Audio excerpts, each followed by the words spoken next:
Hi, my name is Lori Groh. I'm owner at Vital Minds Counseling. Today we have Rachael Sheets with us. And hi, Rachael. Hey, Lori. Um, Thanks for being here today, Rachael. Yeah, you're welcome. It's so good to be a part of this team. Yes. And so today we're going to be talking about creative ways, different ways we can use creativity in therapy. And that basically therapy doesn't have to look the same for everyone in every situation. And this is a really fun topic for me. I feel like it can be so many different things. So I want to hear, Rachael, a little bit about what are some creative ways that you engage in therapy. Yeah. Like you said, it's not the same for anyone, really. So we have to think outside of the box sometimes. And how do we creatively connect with the unique person in front of us? And there's so many exciting ways to do that. We can use nature, music, art, physical interactions, like interactive games, sports, activities like that, and even like intrapersonal interactions like reflective journaling and things like that. So each one of those can be a big topic to explore deeper and deeper. But yeah, how do we really tailor that experience creatively to the people that we serve? So those are a few different ways. And even we have some connections to like equine assisted therapy, which is I think really like an up and coming thing too. I've got a couple of friends in that field, and it's so exciting to see what they're doing in that aspect as well. So yeah, trying to figure out exactly like what connects with people and where we can work with other people to figure out what's best.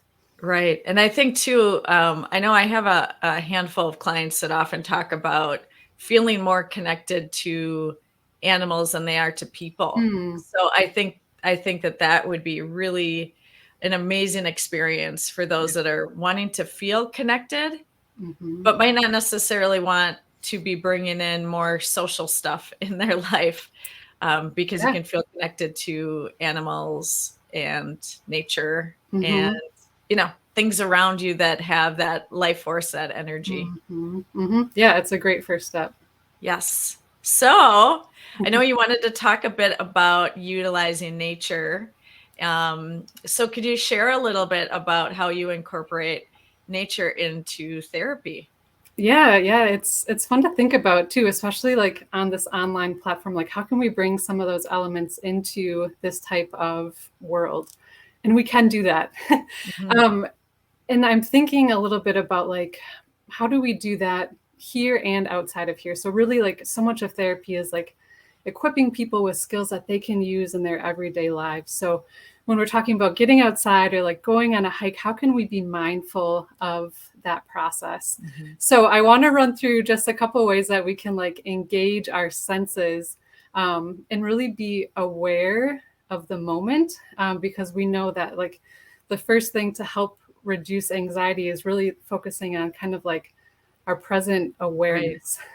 And then also how do we bring that experience back into like our everyday lives? So we're not only engaging in like a mindful experience at that time, but we're also bringing it back to our everyday lives with being able to like reflect on those things. So Right.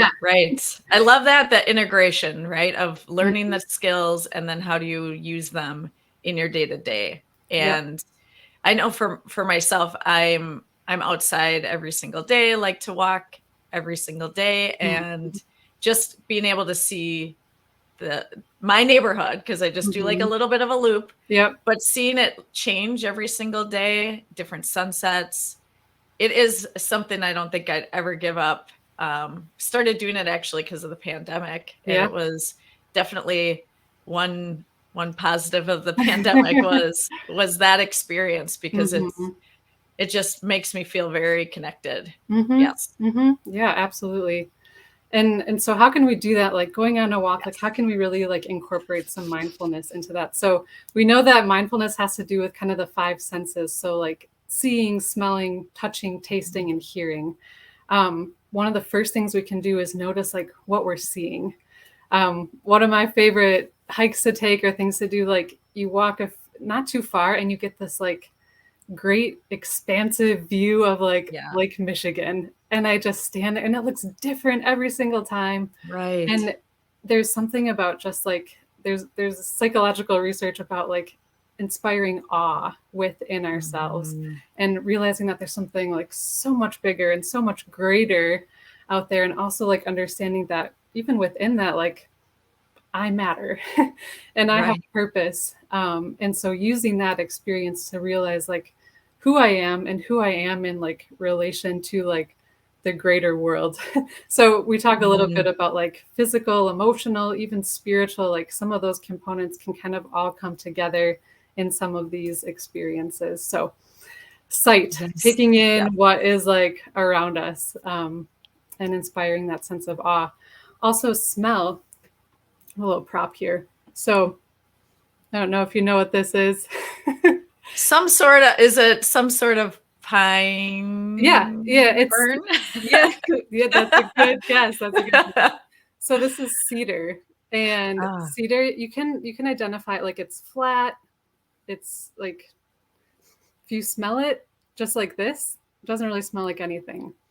But you take a little piece off and you crush it up, put it in your hand.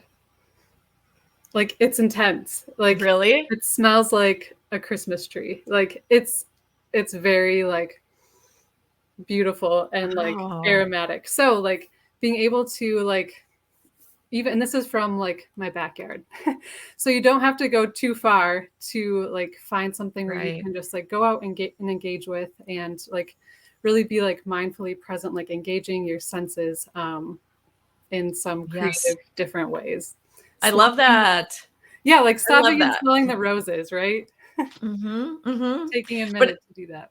and that is another thing too, just, something that I've noticed myself is when I'm on walks, I mean, definitely in the spring, Mm-hmm. all of the blooming flowers and lilacs and all of that, Mm-hmm. one of Mm-hmm. my favorite things, but campfires, like some Oh, that's a people great one. would, and it does bring you to other points in time that are wonderful, or you can be Mm-hmm. right in the moment. It Yep. depends, right? Yep. So I think Exactly. having some idea of what that could be in the moment Mhm. Mhm. would be well. Yeah, I love that. Yeah, yeah. It's a great way to engage in the present and also like be able to reflect on like some of these Mhm, smells that might bring us back to some good memories in the past too. mhm, mhm. So for out there, we're focusing on sight, seeing, smelling, and then also touching, our sense of touch. So something I like to do when I'm on walks, especially like by Lake Michigan, is like collect little rocks. Mhm. And it's a fun tactile thing you can do to just like stop. Also, like it helps you to stop and like engage with that moment and like notice your surroundings, look down, like see what is under my feet, and how can you engage with that. So Mhm. like this one has a little bit more of like a different like visual and texture to it. This one is really smooth and soft. So you can pick those up and like keep that in Right. your hand as you're walking, and even like bringing them. So like obviously I brought these back with me. Excuse me. And I keep these around like on my desk to remind me of those moments that like really Mhm, bring me a sense of peace. So mhm. that's one way to like be in the Yes. moment, but also bring it into your ongoing everyday life. Yes, yes. I have a lot of clients that like to go to Lake Michigan and Mhm. find specific rocks, and that activity in itself is so soothing Mhm. and focused, but then Mhm. also taking it with them as far as the sensory of touch, and, that they're all different, and, some will feel like more beautiful to you, and Mhm. but I just think it's a great thing. It's nice to see my kids even, they'll Yeah. do that and could be there for my youngest could be there for hours, Mhm. just looking at every single thing and Yeah. thinking about that as well of Mhm. we can be that connected too. Mhm. Mhm. Yeah, and that's a great point too. Like it can really like transcend age. Like it's good for kids, it's good for Mhm. adults. It's something that anyone can engage in. Yeah. Yeah. So, and then we have the sense of taste. And like that might seem like one that was a little bit harder to do, but just even being mindful of like, am I thirsty? Do I need to like nourish my body with some water?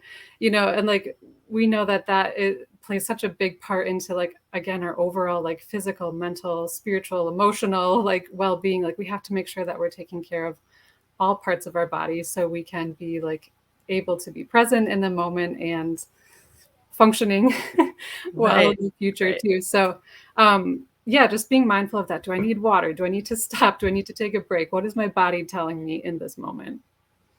I love that. I love that too, because it's taking care of yourself right there in the here and now.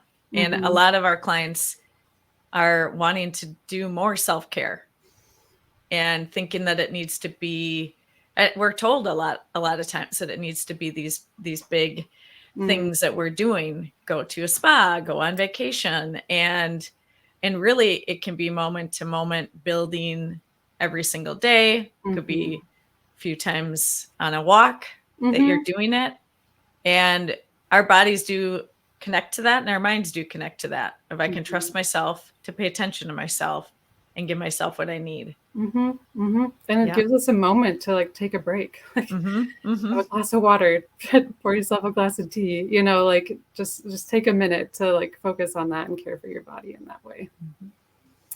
Yeah. And then we come to hearing. So when you're out, I know there's so many things.